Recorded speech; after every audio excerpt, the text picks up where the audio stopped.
இப்போ நம்ம 2 கப் ரவா எடுத்துருக்குறோம். அதுக்கு 1 கப் சுகரை இந்த மாதிரி மிக்சியில் ஆட் பண்ணிக்குவோம். ஆட் பண்ணிவிட்டு இதுக்கு ஒரு 4 ஏலக்காய் இதில் சேர்த்துக்குவோம். இதை க்ளோஸ் பண்ணி நான் பவுடரை அரைச்சி எடுத்துக்குவோம். ஒரு பேனில் அடுப்பில் வச்சுட்டோம். பேன் சூடானதும் ஒரு 2 டேபிள் ஸ்பூன் அளவுக்கு நெய் சேர்த்துக்குவோம். நெய் மெல்ட் ஆகிடுச்சு. இப்போ இதில் ஒரு 25 கிராம் அளவுக்கு பாதாம் எடுத்துருக்கிறோம். அதையும் சேர்த்துக்குவோம். பாதாம் சேர்த்து ஒரு 2 இல்லை 3 நிமிஷத்தில் பிஸ்தாவை சேர்த்துக்குவோம். அது ஒரு 25 கிராம் அளவு எடுத்துருக்கிறோம். அதையும் சேர்த்துக்குவோம். சேர்த்துட்டு ஃபுல்லாக மிக்ஸ் பண்ணிக்குவோம். அதோட கண்டினியூவாக ஒரு 25 கிராம் அளவுக்கு முந்திரி எடுத்துருக்கோம்.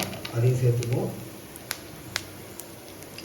ட்ரை நட்ஸ் வந்து எந்த நட்ஸ் வேணாலும் சேர்த்துக்கலாம். நம்ம வந்து பாதாம், பிஸ்தா, முந்திரி, திராட்சை எல்லாத்தையும் சேர்க்கணும். அதோட ஒரு 20 கிராம் அளவுக்கு திராட்சையும் சேர்த்துருவோம்.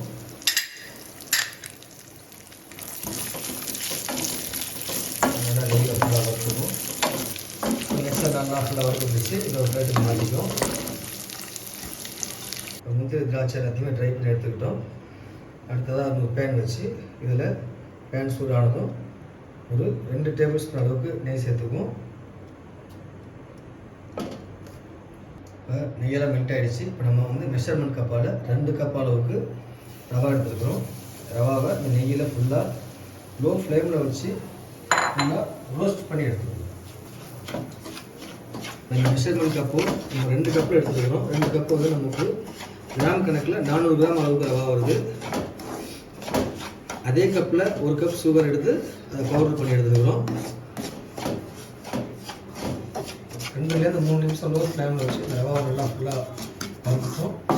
நல்லா உதிராக வந்துடுச்சு. இப்போ இந்த ஸ்டேஜில் அதே மெஷர்மெண்ட் கப்பில் 1 கப் அளவுக்கு தேங்காய் சேர்த்துக்குவோம்.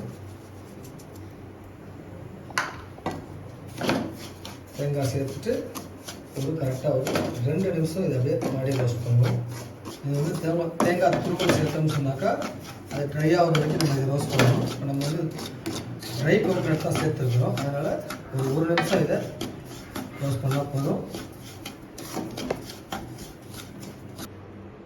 நம்ம ரோஸ்ட் பண்ணி வச்சுருக்கிற அந்த பாதாம் பிஸ்தாவை இதில் ஆட் பண்ணிடுவோம். ஆட் பண்ணிவிட்டு ஃபுல்லாக மிக்ஸ் பண்ணிவிடுவோம். இப்போ நம்ம சீனி ஆட் பண்ணுறதுக்கு முன்னாடி இதில் கொஞ்சமாக பால் சேர்க்கணும். அதை சேர்த்துட்டு அடுத்ததான் நம்ம சீனி ஆட் பண்ணுவோம். 100 ml அளவுக்கு மட்டும் இப்போ நம்ம இதில் பால் சேர்த்துக்கணும். கொஞ்சம் கொஞ்சமாக சேர்த்து லைட்டாக அப்படியே நம்ம வேக வைக்கணும்.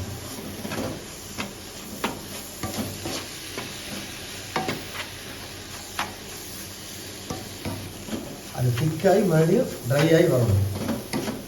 அந்த அளவுக்கு இதை லோ ஃப்ளேமில் வச்சு இதை அப்படியே வரணும்.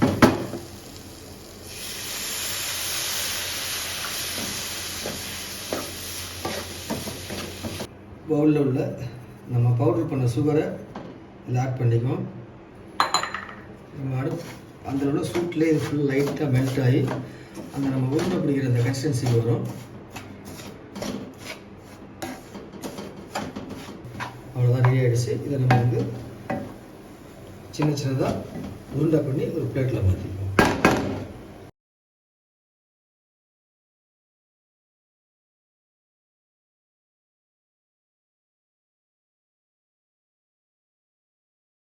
நம்ம இந்த சைஸுக்கு இந்த மாதிரி உருண்டை பண்ணி எடுத்துக்குவோம்.